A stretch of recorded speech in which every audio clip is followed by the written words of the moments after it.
Hello everyone. Yeah, hope you've been enjoying AK August. Yeah, I just realised like we'd had all these videos come up, and then I realised there was a few things that I wanted to talk about. So I think these last few videos, like I say, we're going to throw some different things your way.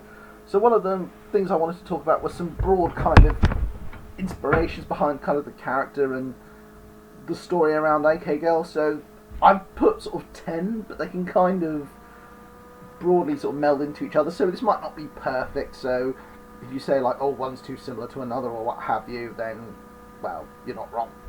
So to start off with, Roald Dahl. So when I was growing up, I used to love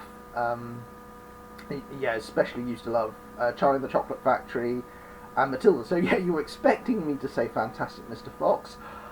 I would say that came a bit later. So that kind of story, like I said, because I absolutely love Wes Anderson and I love the film of Fantastic Mr. Fox, but I discovered that later. Whereas I had this very strange mix of, as I say, this this psychic character and sort of the weird quirkiness with that story. So there was that. Next part is X-Men, and again there were kind of different elements to this character. So, for example, the psychic character was Jean Grey. I don't know why I suddenly decided to make her French for some reason. Jean Grey. And she was very serious, and that was something I always noticed, that psychic characters always tended to be very serious. And I like the idea of what if you gave those powers to someone who didn't have that kind of mindset, who in some respects was kind of freaked out by it almost, and kind of preferred to like kind of goof off. And I kind of liked that. But I mean, still there being heart, like there's jerky elements to Vibes, but she's a good character with flawed elements, you know. So there's a bit of the Jubilee element in there. There's a bit of that sort of rogue self-confidence in there, you know, and like I say, the mix of powers as well. But like that's where that came from. The name, strangely enough, which is the third thing I wanted to talk about, was the weird mix. So AK Girl, Animal Kingdom Girl. Animal Kingdom is the planet they're from. Very simple.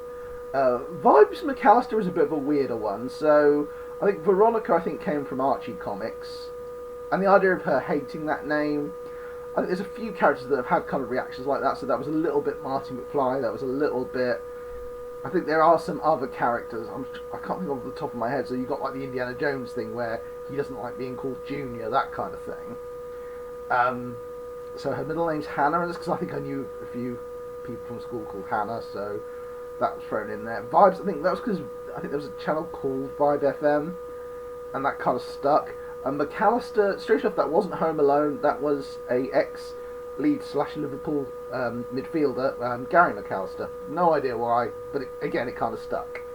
And again, kind of that then sort of bleeds into sort of where the kind of attitude of the character comes from. So yeah, there was an element of a reaction to that typical kind of psychic character. There was a little bit Asterix, there's a little bit there's a bullishness to her that's kind of her own. She's kind of a little bit kind of Lister from Red Dwarf. She you know, she's not a bad person, and she does want to get a job done, but she's not above goofing off. So again, there's a little bit of a Sonic element you can argue there as well. Next I wanted to talk about, well, I mentioned Crouching Tiger, Hidden Dragon on my note here, but I want to kind of extend that out a bit more, because the idea, I think, with Crouching Tiger, Hidden Dragon, which I thought was cool, was this idea that you had, in effect, characters fighting in a way that reflected their personalities. So that was kind of cool. And then you've got something like, say, Kung Fu Hustle, where that is just taken to a ridiculous degree, and it becomes this cartoon world on top of that, which I love. And then of course you've got Scott Pilgrim, where there's like the video game parallel and how that sort of parallels with his relationships. So yeah, I think that all kind of feeds into it. And again, that then comes into the kind of goofiness of the character, which was the next bit, which is, I think for me it was important that, you know, she is flawed. She's not perfect. She doesn't pretend to be. I think we have had to adjust that with the new graphic novel series, because I think there's a fine line between sort of making someone sort of amiable but not always getting it right, and being outright jerky, which at times in the original webcomic we did get to that point, and that's more on me, to be honest. So there we go. And it then sort of ties in with this idea of Sal and Vibes, in effect, being kind of like the big sister, little sister combo. Now, there's an element of real life to this, but like I said, it's kind of a merging of a few things.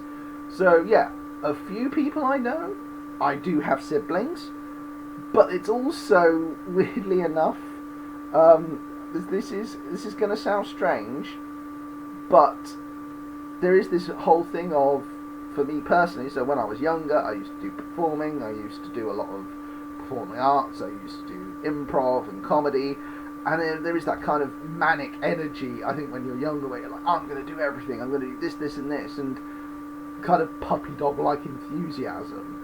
And I think Sal is kind of more like me now as I'm older now, I realise, and kind of, she's trying to get stuff done, and she's a little bit more like, well, yeah, you want to get stuff done, that's great, here's kind of reality, and it's not quite as lovely as you thought it was going to be.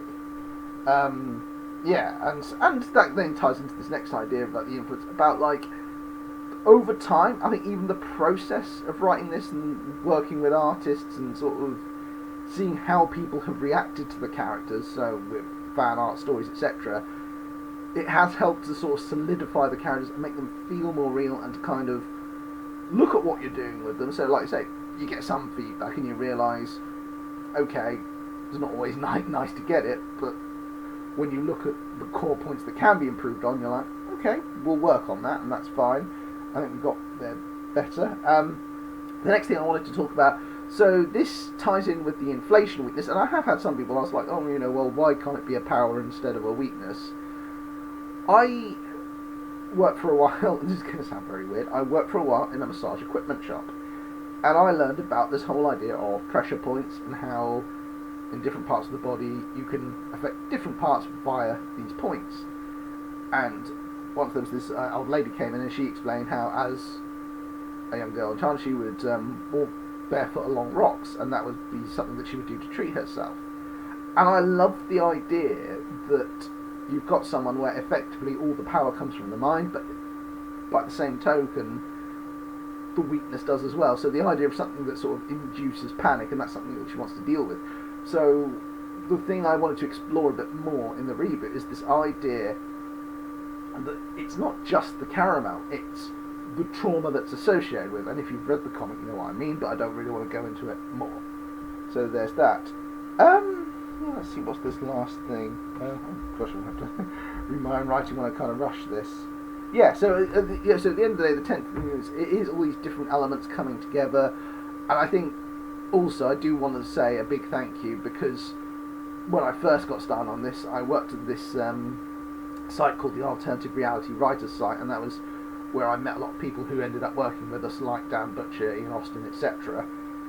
And that's what kind of helped me to start developing this character, because initially Vibes was like a side character in a wider story, but more and more I think she became a character that kind of, I won't go so far as to say demanded centre stage, because that sounds a bit harsh, and especially with the first 3 issues, Sal has a very strong presence in the story as well.